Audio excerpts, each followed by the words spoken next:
Chapter number 5 સપુષ્પ વનસ્પતિઓની બાહ્યકાર વિદ્યામાં અત્યાર સુધી આપણે બે ટોપિકોની ચર્ચા કરી ચૂક્યા છીએ. એક છે મિત્રો મૂળ રૂટ અને બીજો ભાગ આપણે જોયો તો પ્રકાંડ. આજે આપણે ત્રીજા મહત્વના ભાગની ચર્ચા જોઈએ છીએ જેનું નામ છે પર્ણ. વનસ્પતિમાં મહત્વના ત્રણ અંગો મૂળ, પ્રકાંડ અને પર્ણમાં આજે આપણે જે રચના સમજીએ છીએ મિત્રો એ શું છે? પર્ણ. ચાલો પર્ણની વ્યાખ્યા સમજીએ છીએ. એમાં તમે બધા જાણો છો કે પર્ણ પ્રકાંડ પરથી ઉદ્ભવે છે. આ ધારો કે મેં પ્રકાંડ બતાવ્યું છે, વનસ્પતિનું પ્રકાંડ. પ્રકાંડ પર મિત્રો તમને એ પણ ખબર છે કે ગાંઠો જેવી રચનાઓ આવેલી હોય છે. પ્રકાંડ પર ગાંઠ જેવી રચનાઓ આવેલી છે. આ ગાંઠો છે. બે ક્રમિક ગાંઠો વચ્ચેનું અંતર આંતરગાંઠ કહેવાય. હવે તમે જુઓ કે આ ગાંઠના ભાગેથી આ પ્રકારે પર્ણ ઉદ્ભવ્યું છે. ગાંઠના ભાગેથી ધારો કે આ પર્ણ ઉદ્ભવ્યું. આપણે આ પર્ણની રચનાને આજે સમજવી છે. તો એ પહેલા અહીં ધ્યાન રાખીશું, પર્ણની વ્યાખ્યા આપીએ. પર્ણ કેવું અંગ છે, ક્યાંથી નિર્માણ પામે છે અને શું કાર્ય કરે છે, આ પર્ણની ચર્ચા આપણે કરીશું. પહેલો મુદ્દો કે પ્રકાંડના ગાંઠના ભાગેથી નિર્માણ પામતી અથવા પ્રકાંડ પરથી ઉદ્ભવતી, એમ પણ કહી શકાય પ્રકાંડ પરથી ઉદ્ભવતી પાર્શ્વીય. પાર્શ્વીયનો મતલબ આજુબાજુ, પ્રકાંડની આજુબાજુ, પ્રકાંડ પર આજુબાજુ પાર્શ્વ ભાગો પર નિર્માણ પામેલી રચના છે. ત્રીજો મુદ્દો તે ચપટી રચના છે. ચાલો મિત્રો આને સમજીએ. તો અત્યાર સુધી આપણે જે મૂળ અને પ્રકાંડનો અભ્યાસ કરી ચૂક્યા છીએ, આ પ્રકાંડ અને મૂળ. તો મૂળ અને પ્રકાંડ એ વનસ્પતિમાં નળાકાર રચનાઓ છે. એનો મતલબ એવો થયો કે જેમ કે આપણે આ કાગળને આ પ્રકારે વાળીએ છીએ તો તમે આમ જોઈ શકો છો ગોળ રચના છે, ગોળાકાર ભાગ છે, અને આ રીતે આ નળી જેવો ભાગ થયો એટલે ગોળાકાર અને નળાકાર રચના કહેવાય. પરંતુ પર્ણ એક એવું અંગ છે કે જે ગોળાકાર અને નળાકાર નથી, એટલે કે પ્રકાંડ અને મૂળ જેવું નથી. પરંતુ જોજો મિત્રો કે આ નળાકાર ભાગને હું આ રીતે આમ પ્રેસ કરી દઉં, દબાવી દઉં છું, તો આ જે ભાગ થઈ ગયો એ હવે કેવો બન્યો છે? ચપટો. ચપટો સપાટ ભાગ બની ગયો. બે સપાટી ધરાવતો પૃષ્ઠ અને વક્ષ. તો હું એમ કહી શકું કે પર્ણ પણ આ કાગળની જેમ પૃષ્ઠ વક્ષ બાજુએથી ચપટું અંગ છે. તો ત્રીજો મુદ્દો તમને મળ્યો છે. પહેલો મુદ્દો કે પ્રકાંડ પરથી ઉદ્ભવતી રચના. કયા ભાગેથી ઉદ્ભવે છે? ગાંઠના ભાગેથી નિર્માણ પામે છે. પાર્શ્વીય રચના છે અને ચપટી રચના છે. આ 3 પોઈન્ટ થયા. હવે જોજો એની કક્ષમાં તમે જોઈ શકો છો મિત્રો કે આ જે પર્ણ છે, કક્ષ એટલે શું? તો તમને ખબર છે કે પ્રકાંડના ગાંઠના સ્થાને પ્રકાંડ અને પર્ણ વચ્ચે બનતા આ કોણને, ખૂણાને કક્ષ કહેવાય. આ કક્ષની અંદર કલિકા આવેલી હોય તો એને આપણે નામ આપીએ છીએ કક્ષ કલિકા. એટલે આને નામ આપી દઈશું કક્ષ કલિકા. અને એ કક્ષ કલિકા સામાન્ય રીતે શામાં રૂપાંતર થતી જોવા મળે છે? શાખામાં. એટલે તે શું બનાવી શકે? શાખા બનાવી શકે. તો હવે આટલા મુદ્દાઓને લઈને હું પર્ણની વ્યાખ્યા આપું છું. હજુ મારે એક મહત્વનો શબ્દ તમને કહેવો છે કે આ જે પર્ણ ઉદ્ભવે છે, તમને એમ લાગશે પ્રકાંડ પરથી ઉદ્ભવ્યું, ગાંઠના સ્થાનેથી ઉદ્ભવ્યું, પરંતુ તે ખરેખર શામાંથી સર્જાય છે? અગ્રીય વર્ધનશીલ પેશીમાંથી બને છે. અગ્રસ્ત વર્ધનશીલ પેશીમાંથી બને છે. કોના પ્રદેશ પરથી? તો પ્રરોહના. પ્રરોહના. પ્રરોહ એટલે શું? વનસ્પતિ વનસ્પતિ અક્ષનો જમીનથી બહાર રહેતો જે હવાઈ ભાગ છે એને શું કહેવાય? પ્રરોહ. તો આ પ્રરોહના અગ્રીય વર્ધનશીલ પ્રદેશ કે પેશીમાંથી ઉદ્ભવે છે. હવે વર્ધનશીલનો મતલબ શું થાય? જે પેશીના કોષો સતત કોષ વિભાજન કરી નવા કોષોનું નિર્માણ કરી શકે છે તેને આપણે શું નામ આપીએ છીએ? અગ્રસ્ત વર્ધનશીલ પેશી. તો અહીં પણ એવું થવાનું કે અગ્રસ્ત વર્ધનશીલ પેશી જ્યારે પ્રરોહની લંબાઈમાં વધારો કરે છે ત્યારે એ પૈકીનો નીચેનો કેટલોક પ્રદેશ બહાર તરફ ઉપસી આવીને પર્ણ જેવી રચનામાં ફેરવાઈ જાય છે. માટે આપણે કહી શકીએ કે પ્રરોહના અગ્રીય વર્ધનશીલ પ્રદેશમાંથી એ નિર્માણ પામે છે. તો મિત્રો હવે આપણે પર્ણની વ્યાખ્યા લખીએ છીએ. આ બધા જ મુદ્દાઓ સમજ્યા ત્યારબાદ આપણે પર્ણની વ્યાખ્યા લખીશું. શું લખી શકાય? પ્રકાંડ પરથી ઉદ્ભવતી રચના. પ્રકાંડ પરથી ઉદ્ભવતી રચના છે. ક્યાં આવેલી છે? આજુબાજુ, એટલે પાર્શ્વીય રચના છે. કેવી રચના છે? પૃષ્ઠવક્ષ બાજુએથી ચપટી રચના છે. તો પ્રકાંડ પરથી ઉદ્ભવતી પાર્શ્વીય ચપટી રચના છે કોણ? પર્ણ. એક મુદ્દો થયો. બીજા નંબરના મુદ્દા તરફ આપણે જઈશું મિત્રો. તે ગાંઠના ભાગેથી વિકસે છે. વિકસે છે ક્યાંથી? ગાંઠના ભાગેથી.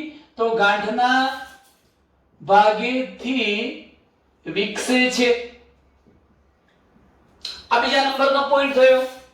ત્રીજા નંબરનો મુદ્દો જુઓ કે પર્ણની કક્ષમાં કોણ આવેલું છે? કક્ષકલિકા. તો તેની કક્ષમાં કક્ષકલિકા આવેલી છે. અને આ કક્ષકલિકા શાનું નિર્માણ કરે છે? સામાન્ય રીતે શાખા સર્જે છે, શાખામાં પરિણમે છે. અને છેલ્લો પોઈન્ટ મેં તમને સમજાવ્યો કે તે એટલે કે પર્ણ પ્રરોહના અગ્રીય વર્ધનશીલ પ્રદેશ કે પેશીમાંથી નિર્માણ પામે છે. વનસ્પતિનું પ્રકાશ સંશ્લેષણ સંશ્લેષણનું કાર્ય કરતું મહત્વનું અંગ એટલે પર્ણ. તો હવે આના આધારે વ્યાખ્યા શું થશે જુઓ મિત્રો. પર્ણ શું છે?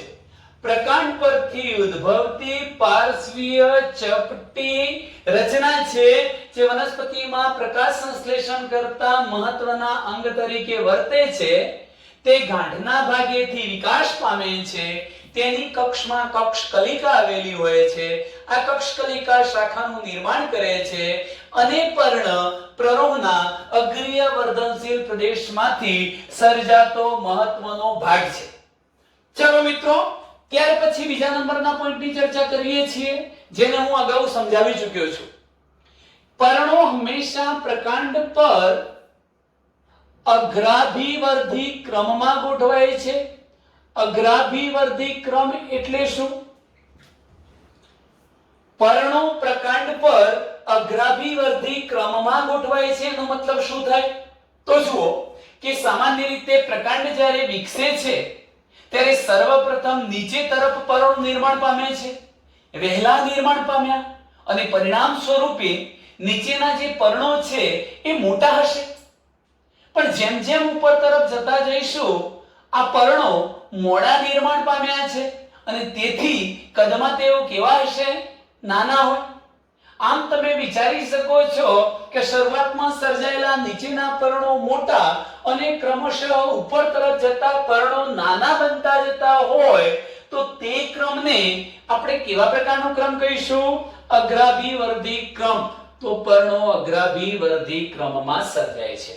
મિત્રો, આ પર્ણની સામાન્ય માહિતી થઈ કે પર્ણ પ્રકાંડ પરથી ઉદ્ભવતી પાર્શ્વીય ચપટી રચના છે. ગાંઠના ભાગેથી વિકાસ પામે છે. તેની કક્ષમાં કક્ષકલિકા આવેલી છે. કક્ષકલિકા શાખાનું નિર્માણ કરે છે તે પ્રરોહના અગ્રીય વર્ધનશીલ પ્રદેશમાંથી જ નિર્માણ પામે છે. અગ્રીય વર્ધનશીલ પ્રદેશમાંથી નિર્માણ પામતી રચના છે. પ્રકાશ સંશ્લેષણનું મહત્વનું કાર્ય કરતું અંગ છે અને પર્ણ પ્રકાંડ પર અગ્રાભી વર્ધી ક્રમમાં ગોઠવાયેલા હોય છે. તો અત્યાર સુધીની રચના આપણે પર્ણની સામાન્ય માહિતી મેળવી. આજે આપણે એક નવા પોઈન્ટની ચર્ચા કરીએ છીએ અને નવો પોઈન્ટ છે લાક્ષણિક પર્ણની રચના સમજાવો. લાક્ષણિક પર્ણ મિત્રો, આ પ્રશ્ન 3 માર્ક્સની ટૂંક નોંધ સ્વરૂપે પૂછાય છે. યાદ રાખજો, જેમાં આપણે લાક્ષણિક પર્ણની આકૃતિ પણ દોરવી છે અને એને સમજવી છે. તો લાક્ષણિક પર્ણની રચનાને આકૃતિ દોરી સમજાવો. લાક્ષણિક એટલે શું? એક પર્ણમાં હોવા જોઈતા તમામ લક્ષણો હોય તે પર્ણને આપણે શું કહીએ છીએ? લાક્ષણિક પર્ણ. જે પર્ણમાં હોવા જોઈતા બધા જ લક્ષણો જોવા મળતા હોય તે પર્ણ લાક્ષણિક પર્ણ. હવે જો આપણે આવું લાક્ષણિક પર્ણ લઈએ તો અહીંયા જરા યાદ રાખજો કે લાક્ષણિક પર્ણની રચના જોતા એમાં મહત્વના 3 ભાગ જોવા મળે છે. લાક્ષણિક પર્ણની રચનામાં મહત્વના કેટલા ભાગો જોવા મળે છે? 3. કયા? તો હું પ્રથમ ભાગ લખું છું,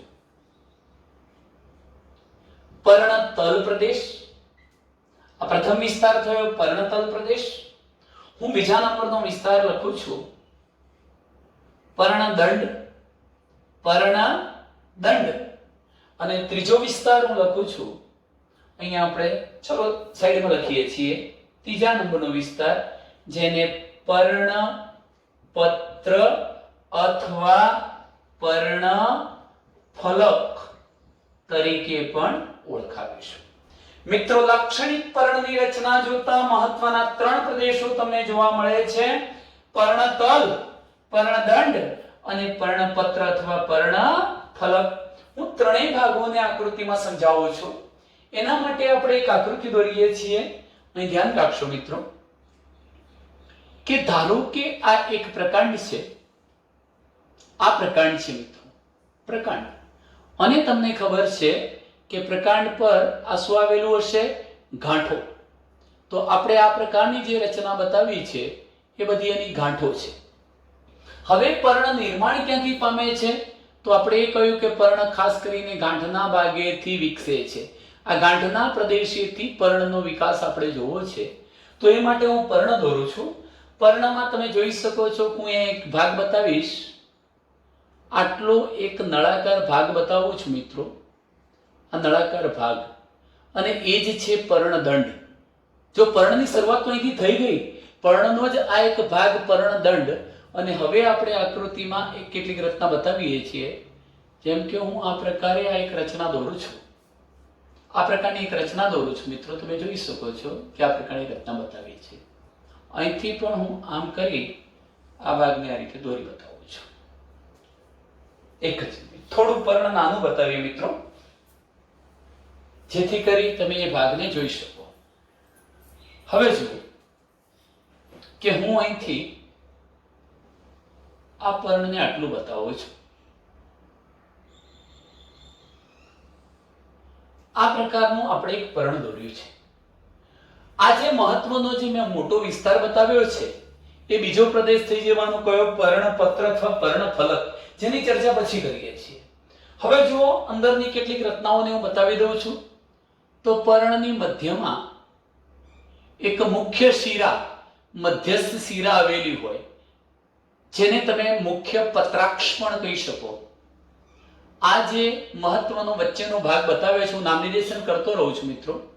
આને આપણે નામ આપી દઈશું મધ્ય શિરા, અથવા એને મુખ્ય શિરા પણ કહેવાય અને એને મુખ્ય પત્રાક્ષ પણ કહે છે. આ મધ્ય શિરા પર તમે જોઈ શકો છો આ એક, બે, આવી અનેક મેં જે રચનાઓ બતાવી છે, આ પ્રકારની જે રચનાઓ બતાવી એ શિરાઓ જ છે. શિરાઓ આ પણ શિરાઓ છે, પણ પેલી મુખ્ય જાડી શિરા, મુખ્ય શિરા, આ બાકીની બધી ઉપશિરાઓ, આ શિરા છે, શિરા. અને એના પર હજુ પણ હું આ પ્રકારની રચનાઓ બતાવું છું. શિરાઓ પર પણ આવી નાની નાની શાખાઓ જેવી જાળી જેવી રચના બતાવું છું. એ શિરિકાઓ છે. શું કહીશું એને? શિરિકા. તો હવે મિત્રો તમે જોઈ શકો છો કે મેં સમગ્ર પર્ણના મુખ્ય લીલા ભાગની અંદર શિરાઓ અને શિરિકાઓ બતાવી દીધી છે. હું લખી દઉં છું શિરિકા. આ મેં લખ્યું શિરિકા. ચાલો ત્યાર પછી પર્ણનો જે આ ટોચનો ભાગ છે, ટોચ, પર્ણનો અગ્રભાગ, એને પર્ણાગ્ર કહેવાય. શું કહેવાશે? પર્ણાગ્ર. અને પર્ણની આ તમે જોઈ શકો છો આખી સપાટી, સમગ્ર ફરતે આવેલો વિસ્તાર, એ પર્ણ કિનારી કહેવાય. શું કહેવાશે? પર્ણ કિનારી. ચાલો હવે પર્ણના મહત્વના જે 3 ભાગો હતા એની ચર્ચા કરીએ છીએ. તો લાક્ષણિક પર્ણની રચનામાં મહત્વના 3 ભાગ જોવા મળે છે.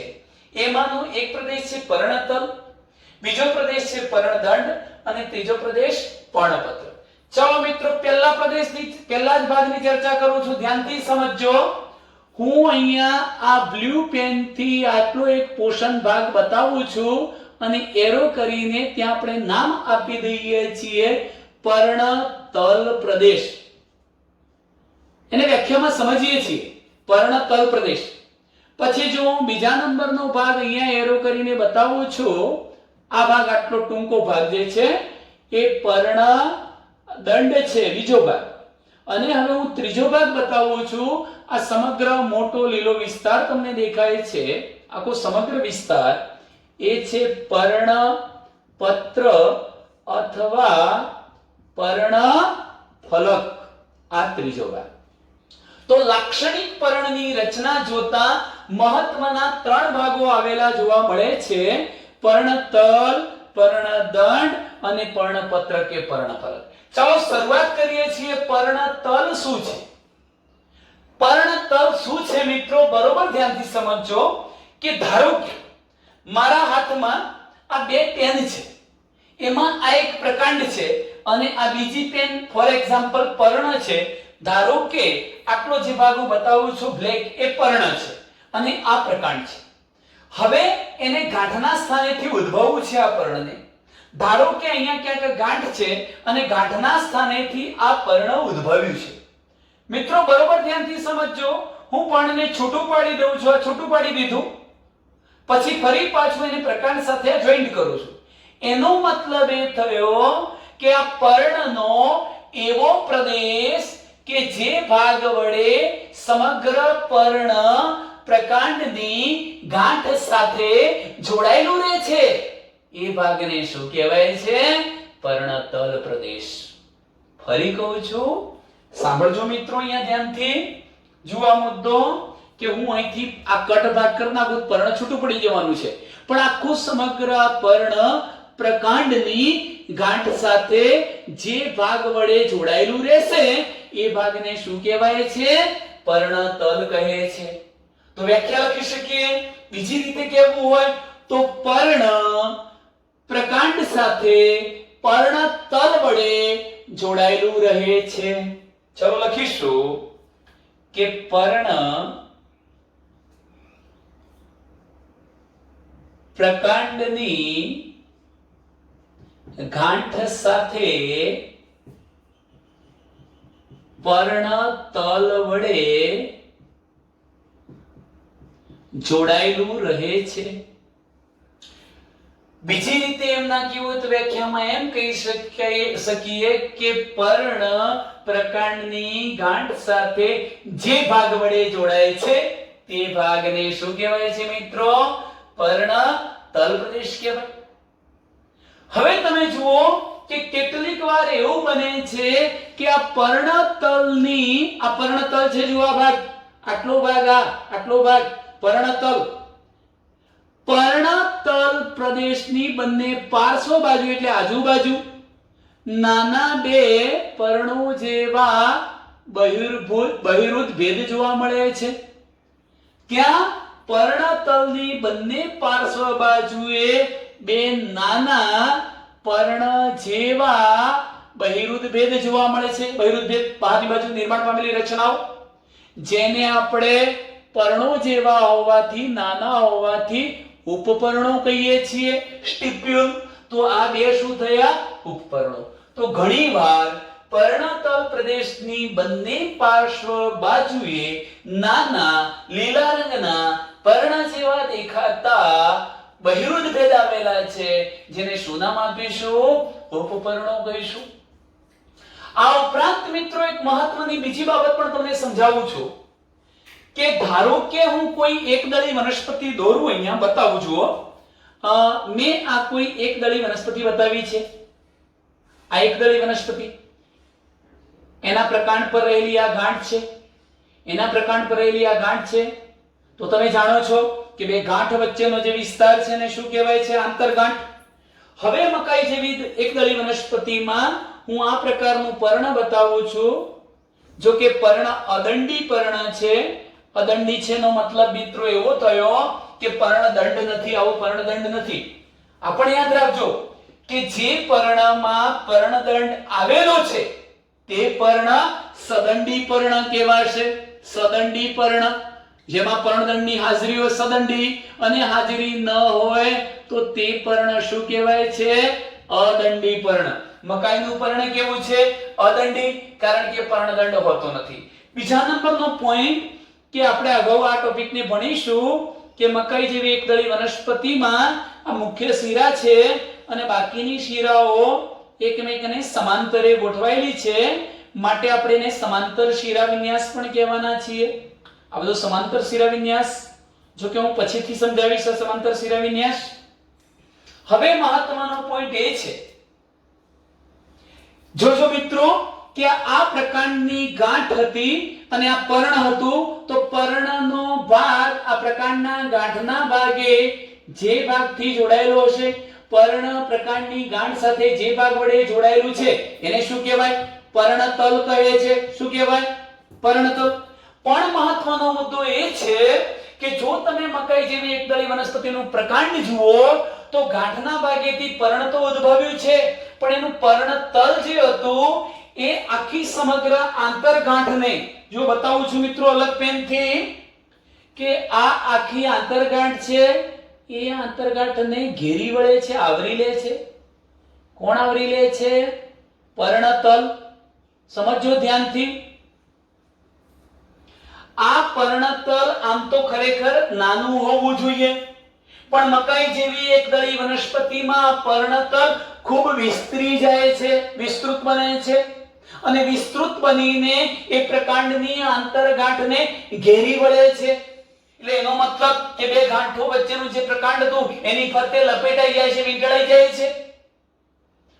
એવું જ ક્યાં થવાનું? ધારો કે અહીંથી પર્ણ ઉદ્ભવવાનું, આટલો ભાગ વીંટળાઈ જવાનો, ફરી વીંટળાઈ જવાનો. એ રીતે કાં તો આખા સમગ્ર પ્રકાંડને આંશિક રીતે કે પછી સંપૂર્ણ રીતે આ પર્ણતલ વિસ્તૃત બનીને આવરી લે છે, ઘેરી લે છે, અને તેથી તેને આપણે આવરક પર્ણતલ કહીએ છીએ. કેવું પર્ણતલ કહીશું? આવરક પર્ણતલ તરીકે ઓળખાવીશું. જો આવરક પર્ણતલ ન કહેવું હોય તો એના માટે બીજો શબ્દ છે પરિવેષ્ટનશીલ પર્ણતલ કહેવાય. કેવું? પરિવેષ્ટનશીલ પર્ણતલ. ફરી કહું છું મિત્રો, મકાઈ જેવી એકદળી વનસ્પતિમાં પર્ણતલ વિસ્તૃત બનીને પહોળું બનીને સમગ્ર પ્રકાંડને અથવા આંતરગાંઠને આંશિક રીતે કે સંપૂર્ણપણે ઘેરી લે છે, આવરી લે છે, ત્યારે પર્ણતલને આવરક પર્ણતલ કહે છે. ચલો ત્યાર પછીના એક પોઈન્ટની ચર્ચા કરવી છે કે તમે આ પણ નામ સાંભળ્યું છે કઠોળ વર્ગની વનસ્પતિ, શિંબીકુળ. કઠોળ વર્ગની વનસ્પતિ છે આ કઈ? હું લખું છું સાઈડમાં, શિંબીકુળ અથવા કઠોળ વર્ગની વનસ્પતિ. વાલ, વટાણા, અડદ, તુવેર, મગફળી, ચણા, આ કઠોળ વર્ગની જે વનસ્પતિ હતી એમાં શું થવાનું? તો આ એનો પર્ણદંડ તો છે જ. આ પર્ણદંડ તો મેં દોર્યો, એની સાથે હું પર્ણ પણ બતાવું છું મિત્રો. તો મેં અહીંયા પર્ણ પણ બતાવી દીધું છે. આની આ બાકીની બધી જ રચનાઓ તમામ સરખી છે જ. મુખ્ય શિરા હોય, ઉપશિરાઓ હોય, શિરિકા હોય, આ બધી રચનાઓ તો હશે જ. હું જે પોઈન્ટની હવે ચર્ચા કરું છું એ સમજો કે સામાન્ય રીતે અહીંયા પર્ણ પ્રકાંડના ગાંઠના સ્થાને જે ભાગ વડે જોડાયેલું છે એ તો પર્ણતલ. પણ કઠોળ વર્ગની વનસ્પતિનું પર્ણતલ થોડું ફૂલી જાય છે. કેવું ફૂલી જાય મિત્રો? જુઓ આ પ્રકારે ફૂલી જાય છે. આમ આ ફૂલી ગયું અને જાણે ફૂલેલી ગાંઠ જોવા મળતી એવો ભાગ જોવા મળશે. ત્યારે એ પર્ણતલને આપણે નામ આપીશું પીનાધાર. પીનાધાર પર્ણતલ કહેવાય. કેવું પર્ણતલ? પીનાધાર પર્ણતલ કહેવાય. તો કઠોળ વર્ગની અથવા શીંબી કુળની વનસ્પતિનું પર્ણતલ ફૂલી જાય છે, ફૂલેલા ભાગ સ્વરૂપનું જોવા મળે છે અને ત્યારે આપણે એને શું કહીએ છીએ? પીનાધાર તરીકે ઓળખાવીએ છીએ. મિત્રો આટલે સુધીની અહીંયા જે માહિતી થઈ છે એ કોની થઈ? પર્ણતલ પ્રદેશની. એટલે મેં આ પ્રદેશ પૂરો કર્યો પર્ણતલ, કે જેમાં પર્ણ પ્રકાંડની ગાંઠ સાથે પર્ણતલ વડે જોડાયેલું રહે છે. મહત્વનો મુદ્દો એ કયો? બીજા નંબરનો મેં શબ્દ અંદર ઉલ્લેખમાં લીધો છે આવરક પર્ણતલ. આવરક પર્ણતલ. ત્યાર પછી આપણે પીનાધાર પર્ણતલની પણ વાત કરી છે. આટલે સુધીના પોઈન્ટની ચર્ચા અહીંયા કરી. ચલો મહત્વના બીજા નંબરના ભાગ તરફ જઈ રહ્યા છીએ. પર્ણદંડ.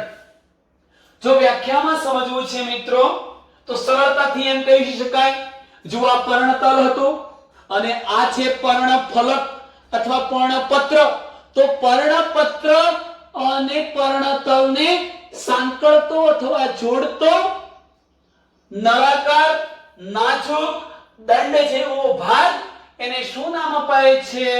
પર્ણદંડ કહે છે. કોને કોને સાંકળતો ભાગ છે મિત્રો? તો હું અહીંયા શબ્દ લખું છું કે પર્ણદંડ એ શું છે? પર્ણતલ અને પર્ણપત્ર કે પર્ણફલકને સાંકળતા એટલે જોડતા દાંડી જેવા, દાંડી એટલે દંડ જેવા નાજુક પાતળા નળાકાર ભાગને આપણે શું નામ આપીશું? પર્ણદંડ કહે છે. હવે મિત્રો આ પર્ણદંડ શા માટે છે? પર્ણદંડનું કાર્ય શું? તો પર્ણદંડનું મહત્વનું કાર્ય એ છે મિત્રો કે પર્ણોને પ્રકાશ મળી રહે તે રીતે રાખવામાં મદદરૂપ બને છે. જો કે સામાન્ય રીતે શું થતું હોય છે મિત્રો કે પ્રકાશની દિશા સૂર્યના આધારે બદલાતી રહેવાની છે. હવે માની લો કે આ જો મારો હાથ એ પર્ણદંડ છે અને આ પર્ણ છે, તો આ પર્ણદંડ પર્ણને પ્રકાશ પ્રાપ્ત થાય તે રીતે જુદી જુદી દિશામાં ગોઠવવાનું કામ કરશે. જો પર્ણદંડ ના હોત તો પર્ણ કોઈ એક જ ચોક્કસ દિશા તરફ જ રહેતું, પરંતુ પર્ણદંડ શું કરે છે? પર્ણને પ્રકાશ પ્રાપ્ત થાય તે રીતે ગોઠવવાનું કામ કરે છે. તો અહીંયા લખું છું કે પર્ણોને પ્રકાશ પ્રાપ્તિ માટે યોગ્ય રીતે ગોઠવવા એ પણ કાર્ય કોનું છે? પર્ણદંડ. ત્રીજું એક મહત્વનું કાર્ય કહું છું કે પર્ણપત્રોને પવનમાં ફરકી શકે તે રીતે અનુબદ્ધ રાખે છે. પર્ણપત્રને પવનમાં ફરકી શકે તે રીતે અનુબદ્ધ રાખે છે. શું મતલબ થાય આનો? એ સમજીએ. અનુબદ્ધ રાખે છે જેથી કરીને પર્ણપત્રને અથવા પર્ણને એની પર્ણની સપાટીને ઠંડક મળે અને તાજી હવા પ્રાપ્ત થાય. તાજી હવા પ્રાપ્ત થાય. જોજો મિત્રો, પર્ણપત્રને પવનમાં ફરકી શકે તે રીતે અનુબદ્ધ ગોઠવવા. પર્ણદંડ હશે, એના કારણે પવનનું ઝાપટું આવે તો પણ એ શું કરશે? પર્ણને નુકસાન કરતું નથી અને પર્ણદળના આધારે પર્ણ પવનની અંદર ફરકી શકશે, હલનચલન કરી શકશે, એને નુકસાન પણ નહીં થાય. બીજા નંબરે એનો ફાયદો થવાનો કે જો પર્ણદળ ન હોત અને પર્ણ કોઈ એક જ સપાટી સૂર્યની દિશા તરફ એક જ સપાટીમાં રહે તો એની સપાટી ખૂબ જ ગરમ થઈ જવાની સંભાવના રહે. પરંતુ પર્ણદળની હાજરીના કારણે તે ફરકતું રહેવાથી એની સપાટી કેવી થવાની? ઠંડી, અને વારંવાર હવા પણ એની બદલાયેલી એટલે તાજી હવા એને પ્રાપ્ત થવાની. તો આટલા કાર્યો થયા મિત્રો. હવે મહત્વનો જે છેલ્લો પોઈન્ટ છે એ છે પર્ણપત્ર અથવા પર્ણફલક. ચાલો મિત્રો અહીં જોઈશું. આપણે ત્રીજા મહત્વના ટોપિકની ચર્ચા કરીએ છીએ.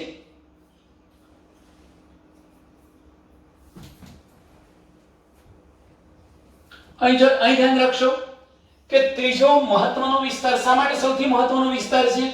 ખરેખર પર્ણને કાર્ય કરવાનું છે પ્રકાશ સંશ્લેષણનું.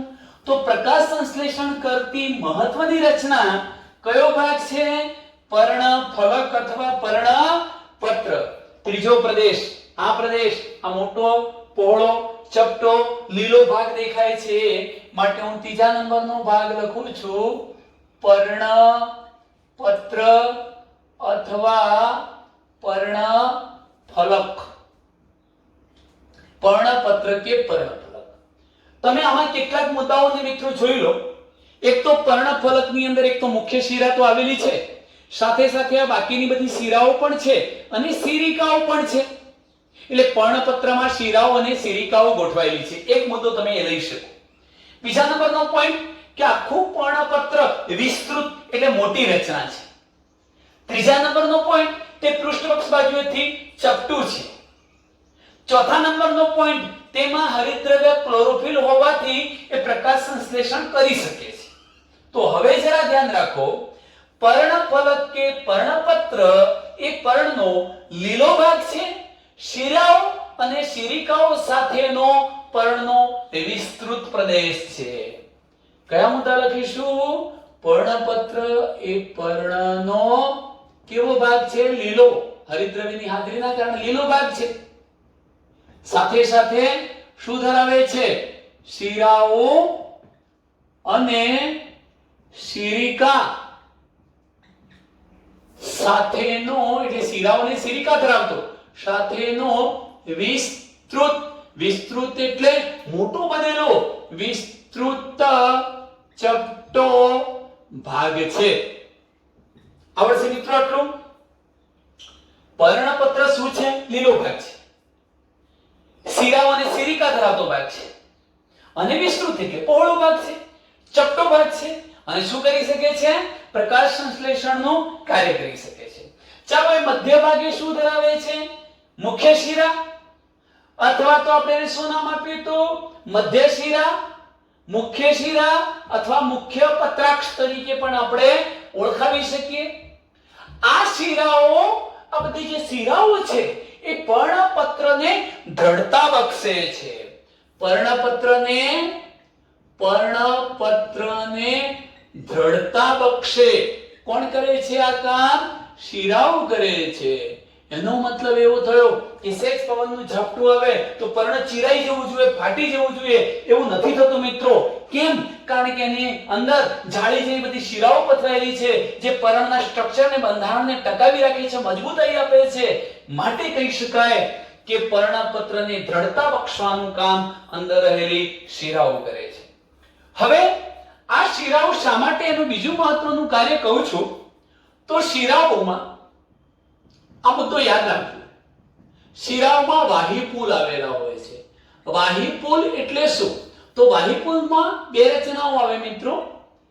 અન્નવાહક પેશી, અન્નવાહક એટલે જે ખોરાકનું વહન કરતી પેશી છે, અને જલવાહક એ પાણીનું વહન કરતી પેશી છે. અન્નવાહક અને જલવાહકથી બનેલી રચના એને જ આપણે વાહિપુલ કહીએ છીએ. તો શિરાઓમાં વાહિપુલ આવેલા છે એટલે અન્નવાહક અને જલવાહક પેશી આવેલી છે. તો મિત્રો સ્વાભાવિક છે કે પર્ણના બધા જ ભાગની અંદર ધારો કે ખોરાક બને છે તો એ ખોરાકનું વહન અન્ય ભાગો તરફ કરવું છે તો કોના દ્વારા થવાનું છે? શિરાઓ દ્વારા. કેમ કે શિરાની અંદર વાહિપુલ આવેલા છે, વાહિપુલમાં અન્નવાહક પેશી છે. તો પર્ણ દ્વારા તૈયાર થયેલો જે ખોરાક હતો એનું વહન કાર્ય કરવું. બીજું કે મૂળ દ્વારા શોષાયેલા પાણીને પર્ણ સુધી લઈ જવું છે, પર્ણ કિનારી વગેરે બધા જ ભાગો સુધી લઈ જવું છે. પ્રકાશ સંશ્લેષણ માટે પણ પાણીને વાપરવું છે. તો એ પાણી પણ કોના દ્વારા વહન પામે છે? શિરાઓમાં રહેલી જલવાહક પેશી દ્વારા. તો હું આટલા મુદ્દા લઈ શકું. પાણી, દ્રવ્યો, પોષક પદાર્થોના વહનનો માર્ગ છે. કોનો? પાણી, દ્રવ્યો, પોષક દ્રવ્યો એટલે ખાસ કરીને ખોરાક, પોષક દ્રવ્યો ના વહનનો માર્ગ પણ કોણ છે? પર્ણની અંદર આવેલી શિરાઓ. ત્યાર પછી એક આ ટોપિકના એક છેલ્લા મુદ્દા તરફ જઈ રહ્યા છીએ, જે છે પર્ણપત્રમાં વિવિધતા જોવા મળે છે. પર્ણપત્રમાં વિવિધતા જોવા મળે નો મતલબ શું? વિવિધતા જોવા મળે છે. મિત્રો એ ધ્યાન રાખો કે ધારો કે હું 10 વનસ્પતિઓ લાવું છું અને 10 વનસ્પતિના પર્ણો લઈ આવું છું. આસોપાલવ છે, લીમડો છે, સાગ, શીશમ, મહુડો, આંબો, ધતુરો, તુલસી એવી 10 વનસ્પતિના પર્ણને તોડી લાવી અને બધાને એકબીજાની નજીક ગોઠવી દો. શું મિત્રો મને કહી શકશો કે આ બધી જ વનસ્પતિના પર્ણપત્રો એક સમાન કદના હશે? ના, કદ જુદું જુદું હશે. આકાર સરખો હશે? ના, આકાર પણ કેવો હશે? જુદો જુદો. શું એની જે સપાટી છે એ એક સરખી હશે? ના, સપાટીના ક્ષેત્રફળના સંદર્ભમાં પણ તે કેવા હશે? જુદા. આ ઉપરાંત હું તમને કહું છું કે ધારો કે આ પર્ણ છે તો પર્ણમાં જોજો મિત્રો, આ રીતના મેં પર્ણ દોર્યું. તો હવે આ પર્ણ બતાવ્યું છે એ પર્ણની અંદર એની આ કિનારી કહેવાય. એ કિનારીનું છેદન થવું એટલે કિનારી તૂટવી અને તૂટીને અંદર તરફ આમ વળવી, આ કિનારી છેદન કહેવાય. તો હવે તમે જોઈ શકો છો કે કોઈક પર્ણ તમને આવું દેખાશે. એનું કિનારીનું છેદન આ પ્રકારે થયેલું હશે. કોઈનામાં આ છેદન ખૂબ ઊંડે સુધી ગયું હશે. કોઈનામાં તો તમને એમ લાગશે કે આ છેદન છેક મધ્ય શિરા સુધી પહોંચી ગયું છે. પરિણામે આખું પર્ણપત્ર નાની નાની પર્ણિકાઓમાં વહેંચાઈ ગયું હોય એવું પણ તમને લાગશે. મિત્રો હું આના પછીનો જે ટોપિક ચલાવવાનો છું નેક્સ્ટ લેક્ચરમાં, એમાં તમને સાદું અને સંયુક્ત પર્ણ સમજાવીશ. એ સંયુક્ત પર્ણમાં હું આ પ્રકારની રચનાઓ તમને કહીશ. ટૂંકમાં તમે જોઈ શકો છો કે પર્ણપત્રમાં વિવિધતા જોવા મળે છે. જુદી જુદી વનસ્પતિના પર્ણપત્રમાં વિવિધતા હોય. કઈ બાબતમાં? તો હું આ કહી શકું, એક તો પર્ણપત્રના આકારની બાબતમાં, કદની બાબતમાં, કિનારીની બાબતમાં. કેટલાકમાં કિનારી આ પ્રકારે દંતુરિત ખાંચોવાળી હોય, કેટલાકમાં સળંગ સપાટી વાળી હોય. તો આકાર, કિનારી, પર્ણાગ્ર, કેટલાકમાં પર્ણાગ્ર અણીદાર હોય તો કેટલાકમાં બુઠ્ઠું હોય, ગોળાકાર હોય. એટલે ટૂંકમાં પર્ણાગ્રની બાબતમાં, આકારની બાબતમાં, કદની બાબતમાં, કિનારીની બાબતમાં, પર્ણાગ્રની બાબતમાં વગેરે બાબતમાં. હવે મિત્રો હું તમને એક બીજો મુદ્દો કહી દઉં. સપાટીની બાબતમાં, સપાટી પણ મેં કહ્યું વિસ્તૃત પણ હોઈ શકે. સપાટીની બાબતમાં પર્ણફલકનું વિસ્તૃત છેદન, મેં કહ્યું આ છેદનની બાબતમાં, કિનારીનું છેદન થવું, કિનારી છેદન પણ કહેવાય. જેવી બાબતમાં પર્ણપત્રની અંદર શું જોવા મળે છે? વિવિધતા. હવે એક નાનકડો પોઈન્ટ બાકી છે જેને આપણે આની સાથે જ લઈ લઈએ છીએ. લાક્ષણિક પર્ણની રચના મિત્રો પૂરી થઈ ગઈ. એમાં એક અલગ ટોપિક લઈએ છીએ, શિરા વિન્યાસ. શિરા વિન્યાસ. શિરા વિન્યાસ એટલે શું? જો મિત્રો, વિન્યાસ એટલે ગોઠવણી. વિન્યાસ એટલે ગોઠવાવું, ગોઠવણી. કોની? શિરાઓની ગોઠવણી. ક્યાં? તો આ પર્ણપત્રમાં શિરાઓ અને શિરિકાની ગોઠવણીને શું કહેવાય છે? શિરા વિન્યાસ. તો લખું છું કે પર્ણપત્રમાં શિરાઓ અને શિરિકાની ગોઠવણીને શું કહેવાય છે? શિરા વિન્યાસ. આ શિરા વિન્યાસના મહત્વના બે પ્રકાર છે. કયા બે પ્રકાર? તો પહેલો પ્રકાર છે જાલાકાર શિરા વિન્યાસ અને બીજો પ્રકાર છે સમાંતર શિરા વિન્યાસ. જાલાકાર અને સમાંતર શિરા વિન્યાસ એ શિરા વિન્યાસના બે પ્રકાર છે. ચલો, જાલાકારનો મતલબ શું થાય? જો મિત્રો, આકૃતિ નથી દોરવી, આના આધારે ખબર પડી જશે કે જો શીરાઓ પર્ણપત્રમાં જાળી જેવી રચના બનાવતા હોય તો તેને જાળાકાર શીરા વિન્યાસ કહેવાય છે. પર્ણપત્રમાં શીરાઓની ગોઠવણી જાળી શીરા વિન્યાસ આવું ખાસ કરીને દ્વિદળી વનસ્પતિઓમાં જોવા મળે છે. વાલ, વટાણા, અડદ, તુવેર, મગફળી, ચણા દ્વિદળી વનસ્પતિઓ. અને સમાંતરમાં તમને ખબર છે મેં મકાઈનું પર્ણ બતાવ્યું હતું, એમાં તમે જોઈ શકો છો કે બધી જ શીરાઓ એકમેકને સમાંતરે ગોઠવાયેલી હોય, જાળી જેવી રચના ન બનાવતી હોય તો તેને સમાંતર શીરા વિન્યાસ કહેવાય. એટલે શીરાઓ સમાંતરે ગોઠવાયેલી હોય. સમાન જોવા મળે છે આવું એકદળી વનસ્પતિમાં. ચાલો મિત્રો, આજનો આપણો ટોપિક અહીંયા પૂર્ણ થાય છે. અસ્તુ.